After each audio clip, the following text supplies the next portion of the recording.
So ito yung ating bagong labas na ano, King 150 ni Skygo.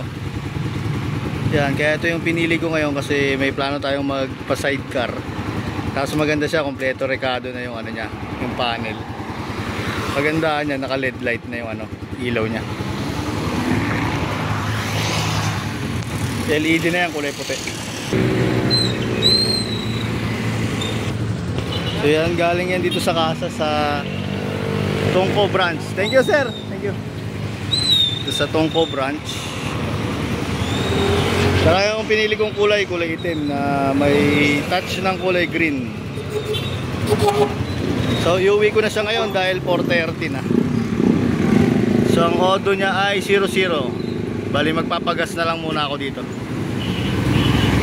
Libre yung helmet, tapos may sweatshirt, tapos tools, manual, dalawa na rin yung susi niya. Check natin yung kanyang busina. Yung clutch niya medyo ano, malambot.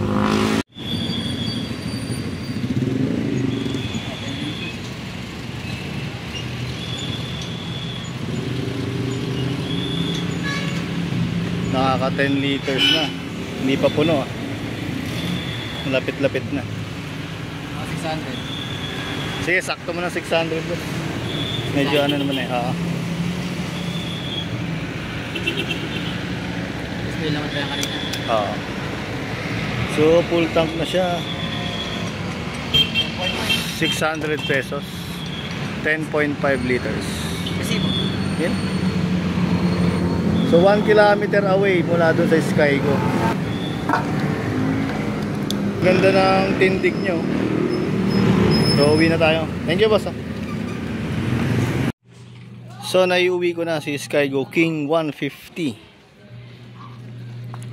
Naka 8 kilometers yan mula sa Skygo branch sa Tongko. Tapos dito check natin yung ano.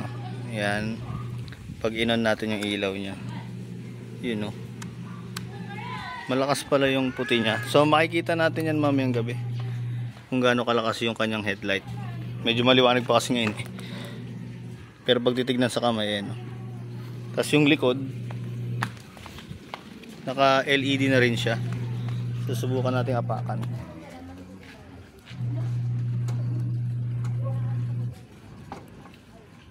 Yan. Tingin ko malakas din to lalo pag gabi.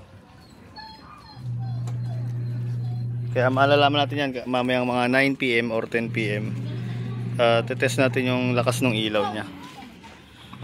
Ang ganda i-drive. Tapos nagkikinta ako na pumapatak na siya ng 60 to 65. So ibig sabihin naka low speed yung kanyang sprocket. Hindi ko makita dito. Kita ba dito yung kung ilang teeth ito? Ay ito 38 teeth pala. 428 yung kanyang chain, tapos 38 teeth. Itong harap nasa 15 ata to. Yung hindi 15, 14. Isang kagandahan dito itong shock nyo na-adjust. Yan o. Dito natin makikita yan.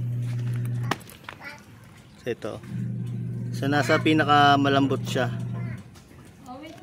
Tapos pag in-adjust mo siya dito, papunta rito, lalo siyang liliit.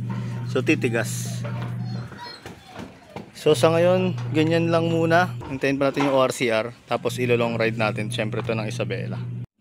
9:56 PM na ngayon. Dito, madilim kasi dito sa area na yan. Tetesting na natin tong ilaw niya. Kung gaano kalakas. Yung kanyang tail light. Yan muna. Para mag-open lang ito. Para magkaroon din ng tail light. Yun. So maganda yung ano niya, maganda yung tail light niya, tail light brake light kasi LED na siya. Kaya apakan ko yung brake. Yun. Pag inangat pa natin to, yun. Yun, solid ng buga niya. Natin sa harap. Yan, puting puti. Low beam yan. Tapos yun nga, meron din dyan sa ano, sa may ilalim. Lalayo ako konti. Pero kapag in-off ko yan, tingnan natin. Ganyan itsura niya. Isa pa ulit. I-on ko. Low beam. Tapos high beam natin. Yung high niya dito. Yun. Dito tayo sa may cockpit. High beam, low beam. High beam, low beam. So ang ganda ng buga ng ilaw niya. Pero na-try ko na siya kanina kasi nilabas ko to. May pinuntahan ako dun sa labas. So nakaka 18.8 na yung odometer niya. Pag may kasalubong kong malalakas na ilaw, mga sasakyan na malalakas ang ilaw, hindi naman siya totally mawawala kasi LED yan medyo parang kulang, para sa akin kulang. So magkakabit pa rin talaga tayo ng MDL. Pero pagdating siguro ng ORCR nito tsaka plaka, ibabiyahe ko muna siya ng Isabela na wala munang MDL para makita ko sa bundok kung kaya ba, kung hindi na kailangan. Tapos check din natin yung kanyang signal lights. Hindi, wag na pala yung signal, yung hazard na lang kasi may hazard to yun. So nag-iilaw siya dyan para sabay na nating i-test.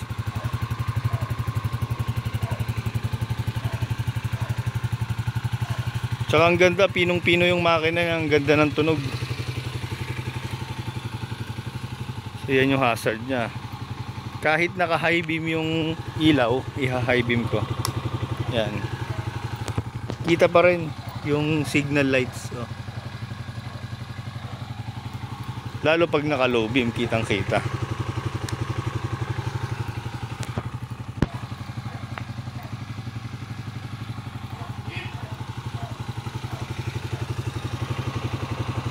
So sabi sa kasa, 1 month ang pinakamatagal na iintayin para magkaroon ng ORCR. Tapos yung fuel consumption test, siyempre alamin natin kung gaano katipid itong King 150 ng Skygo.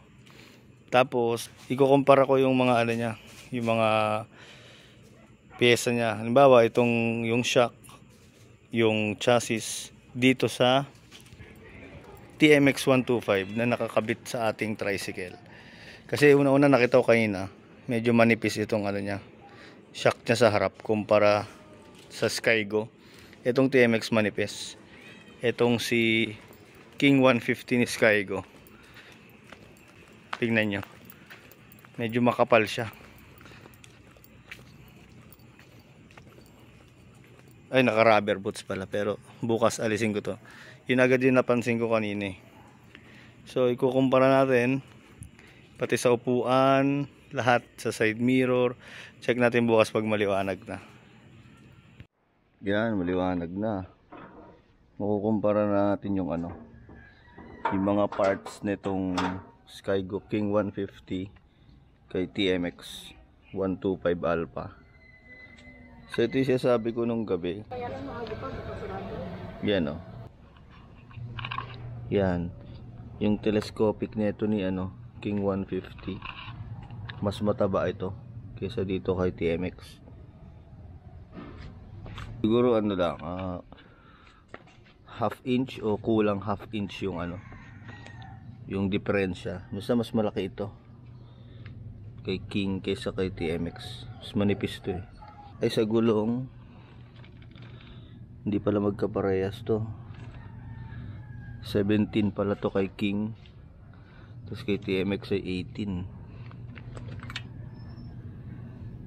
Ito nakasulat dito na 18, ito ay 17. Tapos sa tangke nya almost 12 liters ito ito naman ay nasa 7 liters lang. Sa upuan naman mas malambot to, hindi ko alam kung dahil bago. Ito medyo luma malambot pa rin naman siya, pero iba yung parang sobrang lambot. Ito kasi yung lambot nito, ano, bumabalik siya agad. Ito kasi ano, ganun na siya. Tapos yung sa bracket lang ang ano, maganda lang yung bracket nito pang top box. Kasi itong top box na to, binili ko to para sana dito kay King 150. Pakita ko sa inyo na nakakabit ito dito. Kaso naka-slant. Ganyan kasi siya. Naka-slant siya, nakaangat siyang ganun. Tapos sa dulo, umangat ulit. So yung box, medyo nakakon na siya.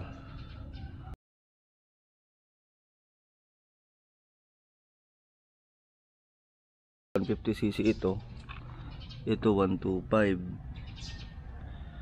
Tapos pala dito pinagkaiba nila, yan yung design nung ano, panel gauge ni King 150. Ito naman yung kay TMX. TMX neutral lang ang meron. Ito si King 150 naman, gear indicator to. So 5th gear siya. Tapos yan, halos parehas lang naman. Meron siyang RPM, speedometer. Ito, speedometer, RPM. Ang wala lang pala dito kay TMX, yung fuel gauge. Ito, yun yung kagandahan dito kay Skygo. Buti nilagyan na nila. Tapos meron din tong hazard. Ito wala. Yan, ilaw lang tsaka starter tong ano niya, switch niya. Tapos sa handle naman, handlebar, mas mataas ito si King 150. Kasi halos hindi pa nga siya umabot to. Lalayo ako. Yan, kung makikita nyo. Yan, makikita nyo siya. Mas mataas ng konti, o kaya sabihin mo na na pantay na siya kasi naka center stand to eh. Ito hindi eh, kasi may sidecar.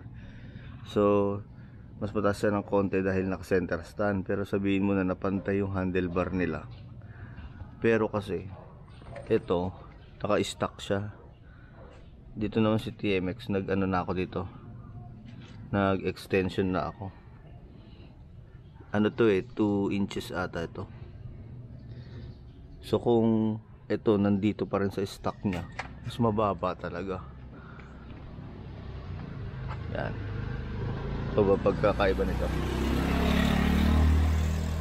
Parehas lang naman silang may ano, kick and electric start. Yan. Tapos may kick din ito. Tambucho, parehas may stainless. Tapos palang maganda rito kay King, mas malaki yung ilaw niya ng ano, signal lights kumpara kay ano, TMX. Tapos ito pala bulb type ni TMX, ito LED na kay King. Tapos sa harap tayo, yun nga, bukod dun sa telescopic yung shock, halos parehas naman. Ito, yun nga, maliit tong signal lights ni TMX. Ito malaki.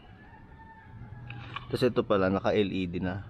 So, hindi ko natanong sa Skygo kung full wave na ba yung charging system niya.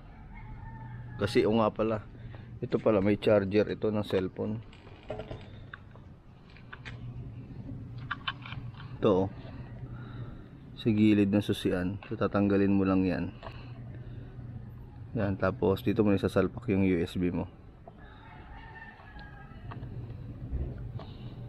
Tapos bali nakaka 60.8 kilometers na ako. Full tank pa rin siya eh.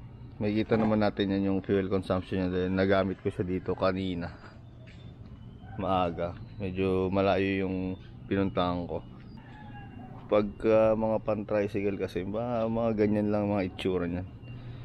Ayun pala, ito wala siyang ano, rubber boots. So ito meron. Kasi ang mga ano, mga shock, yung mga suspension na yan, dapat iwasan mo magasgasan ito. Yung kulay ano na yan, stainless. Ito oh. Kagaya nitong isa pala kay TMX. Ito ang issue kay TMX. Ito kasi sobrang bigat nung naikabit na ano, na sidecar niya. Itsura. So ito laging ano, ang tawag dyan, tumatagas yung langis niya. Ito lang namang kanan na to. Pero itong kaliwa hindi. Tapos ito pa lang iwasan na magasgas. Once na nagasgas kasi yan, pag naglalaro na yung shock niya, lalabas at lalabas na yung langis niyan. Ito wala naman siyang gasgas. Bali sobrang bigat lang talaga ng sidecar. Tapos parehas na sila ng kung saan nakapwesto yung carb dyan sa kanan. Ito doon din. Yun, tapos hinintay ko yung ORCR. Bali magto 2 weeks pa lang naman ngayon. Tsaka ako siya babiyahe ng malayo. So hanggang dito na lang muna tong video na to. Abangan nyo na lang yung susunod kong video dito kay Skygo King 150. Pagka naibiyahe ko na siya ng malayo, yung fuel consumption test niya. Tsaka syempre yung riding experience.